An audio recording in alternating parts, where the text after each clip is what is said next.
guys, welcome back to Fort Reads. Tonight we're reading Clever Millie. On the top of a small, high hill lived a woman called Millie Smith and her husband. He was an enormous man with muscles as strong as iron. No one knew his first name, he was just known as Big Smithy. There were two problems with the Smith's house. Firstly, it faced north, so there was always a cold wind whistling in through the doors and windows, even in the summer. Secondly, their well was at the bottom of the hill, and it was such a struggle for Millie to carry a full bucket of water back up. Big Smithy was a lazy man. He made his wife do all the work while he boasted about his strength. "I'm the strongest person in the whole land," he'd say. Then to prove it, he'd throw a rock across 6 fields through the valley. "My strength can beat anything." "Brains are better," said Millie, the cleverer of the two. "Well, you can't be very clever if you think that," said Big Smithy, and laughed at the thought that he had outwitted his wife. But the next week, Millie Smith got to prove her point. It was Friday lunchtime when Millie arrived home from town with the week's shopping. "Are you sure you're the strongest in the land?" she asked Big Smithy, who was reading the paper. "Of course I am. Why?" "Well, there was a man in town, and he said he was," she replied. Big Smithy stopped reading and suddenly looked very worried. "Was he over 7 feet tall, with red hair, a red beard, staring eyes, and fists the size of watermelons?" His wife thought for a bit. "Yes, that's him. He called himself, what was it now?" "Boris," said Smithy quietly. His eyes widened and staring. "Yeah, that's it. Do you know him?" "Know him? I'm afraid I've been lying to you all this time. I'm not the strongest in the land. He is.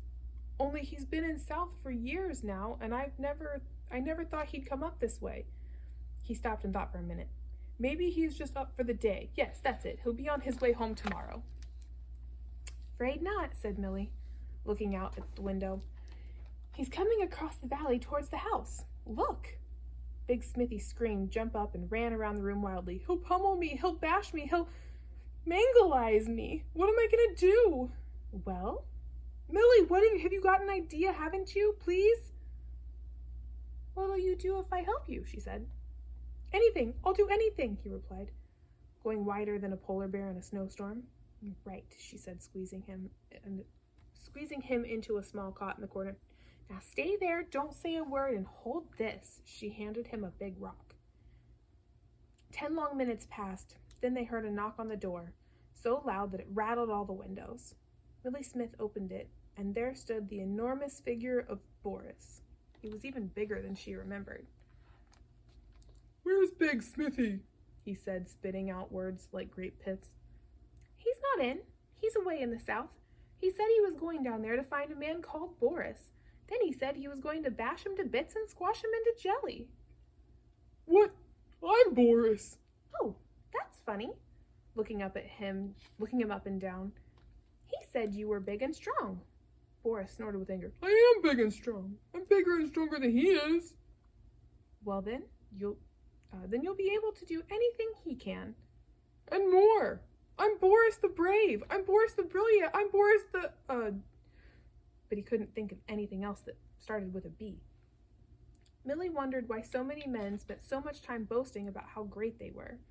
Then she said, "Every day Big Smithy turns the house around the south so it can get some sun."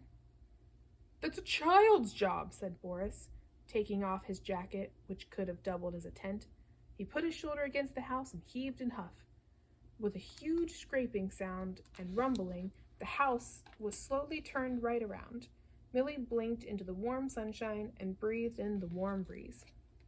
"There, what else can he do?"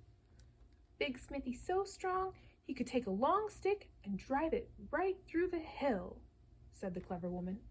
"Baby's job." He went to fetch a log that was as tall as the house. Then he raised it above his head and with a huge shout drove it downwards so hard that it disappeared completely into the hill. "There!" Millie looked into the hole and dropped a pebble. There was a moment's silence, and then, splash! The pebble had hit some water.